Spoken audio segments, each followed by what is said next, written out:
Assalamualaikum warahmatullahi wabarakatuh. Yang saya hormati Bapak Bagus Nuari selaku dosen dari mata kuliah Birokrasi dan Governance dari kelas E. Sebelumnya izinkan saya untuk mempresentasikan hasil kerja saya dengan judul Kolaboratif Governance dan Pengembangan Smart Village Studi Kasus Desa Pangandaran Provinsi Jawa Barat. Sebelumnya, perkenalkan, nama saya Reza Ananda Riyadi dengan NPM akhir 283. Sebelum kita membahas lebih jauh, ada tiga konteks besar yang menjadi latar belakang lahirnya gagasan Smart Village di Indonesia. Yang pertama ada revolusi industri 4.0 yang dimana dalam pengertiannya Indonesia diharuskan untuk segera menjadi eh, negara yang berbasis digital atau di semua wilayah Indonesia ini diharuskan untuk segera semua pelayanan seperti kesehatan, sekolah, pendidikan itu berbasis digital dan teknologi. Dengan adanya revolusi industri 4.0 ini, desa dan wilayah di Indonesia ini diharuskan untuk memanfaatkan teknologi agar tidak tertinggal dengan bangsa-bangsa di luar sana. Yang kedua ada pandemi COVID-19 atau COVID-19.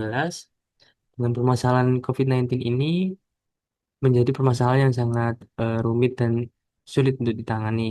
Karena dalam pengertiannya COVID-19 ini yang dulunya adalah sebuah wabah penyakit yang menular bagi manusia dan sangat berbahaya. Dengan adanya COVID-19 ini membuat layanan seperti di mall pelayanan publik itu menjadi eh, sangat memiliki tantangan dan juga jadi terhambat. Dan hambatan ini seperti contohnya eh, manusia ini yang di- diberi batasan oleh negara untuk tidak berinteraksi secara langsung karena adanya penyakit menular seperti COVID-19 ini. Dan ancaman interaksi ini juga sangat eh, nyata dialami oleh masyarakat karena saat mengurus administratif sangat susah karena di Indonesia ini kebanyakan mengurus administrasi seperti pelayanan layanan ini dilakukan secara manual dan tidak dengan digital. Dengan adanya permasalahan ini membuat pemerintah di Indonesia atau juga di Pangandaran ini melakukan inovasi agar layanan menjadi digital dan dilakukan di mana saja. Dan dengan dua konteks ini ditegaskan lagi dengan RPJMN 2020 sampai 2024 atau yang berarti Rencana Pembangunan Jangka Menengah Nasional yang secara tegas menargetkan pengembangan desa berbasis digital dan meningkatkan kualitas pelayanan publik di tingkat desa di wilayah Indonesia. Kebijakan ini juga memberikan payung hukum dan dukungan anggaran bagi desa-desa yang ingin bertransformasi. Ketiga hal ini menjadi pendorong kuat untuk menjadikan desa dan di wilayah di Indonesia ini menjadi sangat maju dan memiliki daya saing global. Yang selanjutnya, latar belakang Desa Pangandaran ini terletak di Provinsi Jawa Barat dan juga memiliki eh, destinasi wisata yang banyak sekali dan juga sangat digemari oleh masyarakat. Terutama yang paling menyolok adalah Pantai Pangandaran. Di balik potensi wisata yang sangat besar ini, terdapat permasalahan di dalam desa Pangandaran ini, seperti contohnya permasalahan pelayanan administrasi, yang di mana pelayanan administrasi di desa Pangandaran ini sangat rumit dan berbelit-belit karena dilakukan secara manual, yang di mana warga harus datang ke kantor untuk melakukan administratif atau pengurusan surat menyurat. Dan ini sangat terasa tidak efisien yang membuat warga sangat enggan atau malas untuk mengurus surat menyurat dan juga membuat hambatan untuk administrasi negara sangat terhambat. Dengan adanya permasalahan ini, PT Telkom Indonesia dan pemerintah desa melakukan kolaborasi atau PT Telkom ini menjadi sebuah kunci dari transformasi digital di Desa Pangandaran. Tujuan dari adanya kolaborasi ini terdapat tiga tujuan. Yang pertama adalah smart economy, yang kedua smart governance, dan yang ketiga smart society. Dalam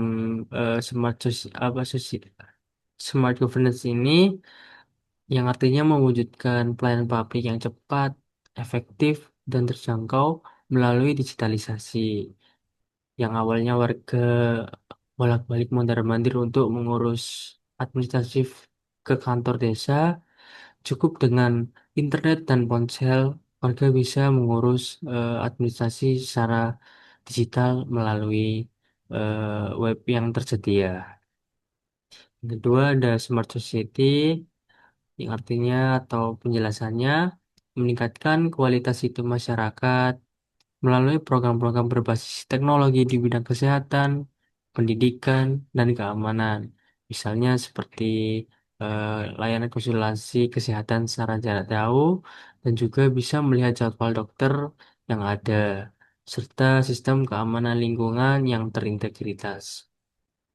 Yang ketiga ada smart economy, menggerakkan ekonomi lokal melalui digitalisasi pemasaran produk desa dan pengelolaan keuangan yang transparan. Jadi, pihak UMKM ini memasukkan produk yang akan dijual melalui eh, web yang disediakan oleh pemerintah di Desa Pangandaran. Dengan adanya web ini, membuat produk yang awalnya hanya segelintir orang yang tahu menjadi eh, banyak yang tahu dengan produk yang dipasarkan melalui web yang disediakan oleh pemerintah Desa Pangandaran. Dan yang paling penting, semua tujuan ini hanya bisa tercapai jika tata kelola kolaboratif melibatkan semua pihak. Tanpa kolaborasi, program-program ini akan berjalan secara sulit dan juga tidak akan berjalan secara efektif dan tepat. Dan yang selanjutnya smart masuk ke dalam dimensi smart governance. Governance ini yang berarti adalah pemerintahan. Dalam konsep Smart Village, pemerintah desa harus bisa memanfaatkan teknologi untuk memberikan pelayanan yang efektif dan baik kepada masyarakat. Di desa Pangandaran ini eh, dilakukan digitalisasi layanan melalui program dan juga eh, melakukan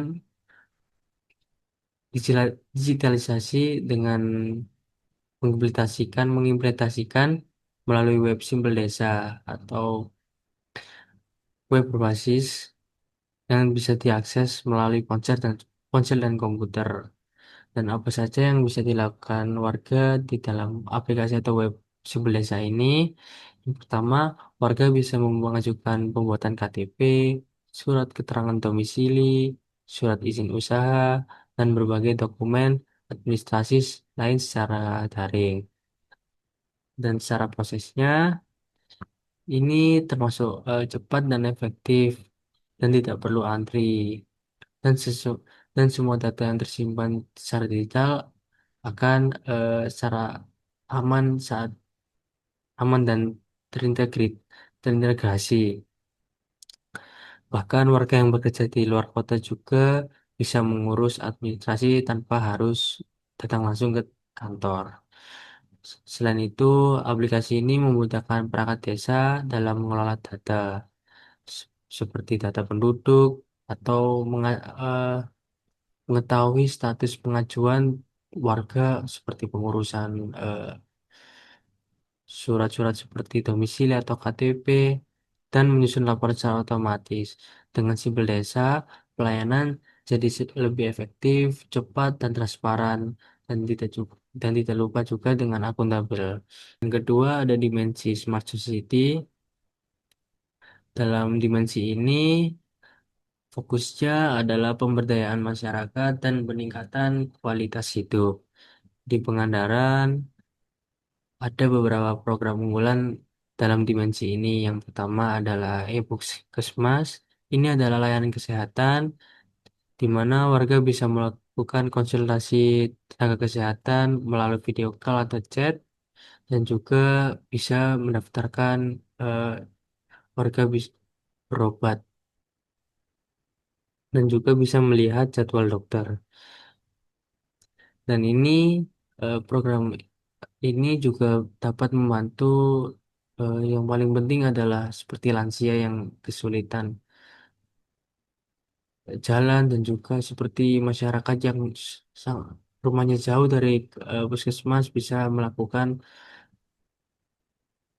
konsultasi melalui jarak jauh. Yang kedua adalah perpustakaan digital, terutama bagi anak-anak sekolah bisa mengakses berbagai buku pelajaran, cerita, dan artikel lainnya. Dengan ini, pemerintah Desa Pangandaran ini ingin memajukan literasi anak-anak di Desa Pangandaran ini agar literasi yang terdapat dalam Desa Pangandaran ini khususnya pada anak-anak bisa meningkat. Dan dalam keamanan masyarakat yang meliputi pemasangan CCTV di titik strategis seperti jalan utama, pasar dan pantai. CCTV ini juga terhubung ke pos keamanan sehingga memudahkan pengawasan. Yang selanjutnya ada sistem peringatan bencana. Dalam sistem peringatan bencana ini sangat penting yang terutama di Desa Pangandaran ini juga desa yang berada di pesisir pantai yang sangat rawan terhadap tsunami dan bencana alam. Dengan adanya sistem peringatan ini membuat warga tidak takut dan juga menjadi waspada karena telah adanya sistem peringatan bencana ini. Nah, selanjutnya ada panic button. Ini adalah tombol darurat yang digagas oleh eh, perangkat desa atau pemerintahan desa Pangandaran ini. Dalam penjelasannya, panic button ini adalah eh, tombol darurat yang bisa ditekan melalui aplikasi jika warga mengalami keadaan darurat seperti kecelakaan, kebakaran, atau tindak kekerasan. Semua program ini menunjukkan bahwa Smart Village bukan hanya tentang teknologi, tapi juga tentang menyelamatkan nyawa, meningkatkan kesehatan, dan mencerdaskan masyarakat. Dan selanjutnya adalah dimensi smart economy. Dalam smart economy ini, desa harus bergerak dari sektor tradisional menuju ekonomi digital. Dalam programnya, ada tiga program utamanya. Yang pertama adalah e-commerce desa, yang dimana platform untuk memasarkan produk UMKM secara online. Produknya ya seperti olahan ikan atau batik khas Pangandaran bisa dimasukkan ke dalam e-commerce milik pemerintahan Desa Pangandaran. Dengan ini, produk yang dijual bisa menjadi tersebar luas di penjuru Indonesia dan juga bisa mengetahui produk-produk yang dijual di Desa Pangandaran tersebut. Yang kedua ada e-pos atau aplikasi pasar. Ini adalah sistem digitalisasi transaksi di pasar tradisional, yang dimana para pedagang dan pembeli bisa bertransaksi secara non-tunai dan data penjual tercatat secara rapi. Inti ini juga membantu pedagang untuk mengelola keuangan dan juga memudahkan desa dalam memantau aktivitas pasar. Yang ketiga ada MONEF atau aplikasi pendapatan asli daerah. Aplikasi ini memungkinkan pemerintah daerah untuk memantau pendapatan dari pajak, retribusi, dan sumber lain secara real time. Dengan data akurat, perencanaan anggaran menjadi lebih tepat sasaran. Dengan tiga program ini, ekonomi desa menjadi stabil, transparan, dan berdaya saing. Dari penjelasan sebelumnya, ini adalah inti dari pembahasan yang telah saya sampaikan. Yang selanjutnya ada collaborative governance. Collaborative governance adalah model tata kelola yang melibatkan berbagai pihak secara bersama-sama dalam merencanakan dan melaksanakan dan juga mengevaluasi program pembangunan secara berkala. Tidak hanya pemerintah desa, tapi juga masyarakat, sektor swasta, akademisi, media, dan pemerintah. Dan pengertian dan tugas-tugas dan pengertian ini akan saya jelaskan. Dan untuk yang pertama adalah pemerintah desa, yang di mana pemerintah desa ini memberikan fasilitas kepada eh, yang akan menjalankan, yaitu PT Telkom Indonesia. Pemerintah desa yang memberikan fasilitas dan dana akan dibantu oleh PT Telkom Indonesia untuk melakukan pelaksanaan pengembangan desa Pangandaran ini agar berjalan sesuai dengan eh, apa yang telah dikoordinasikan dan akan diimplementasikan. PT Telkom Indonesia ini juga dibantu oleh media massa akademisi. Media massa membantu untuk mempublikasikan programnya seperti transparansi kepada masyarakat, apa program yang akan dijalankan, dan juga menjadikan masyarakat tahu bagaimana program ini akan dijalankan secara baik dan secara efektif. Nah, akademisi ini eh, tugasnya juga memberikan ide bagaimana program ini akan berjalan secara baik dan juga menjadi evaluasi bagaimana pemerintah desa dan PT Telkom Indonesia ini akan menjalankan program yang akan diimplementasikan dengan kolaborasi antara pemerintah desa, PT Telkom Indonesia, akademisi dan media massa menjadikan program untuk yang bisa di ini bisa dinikmati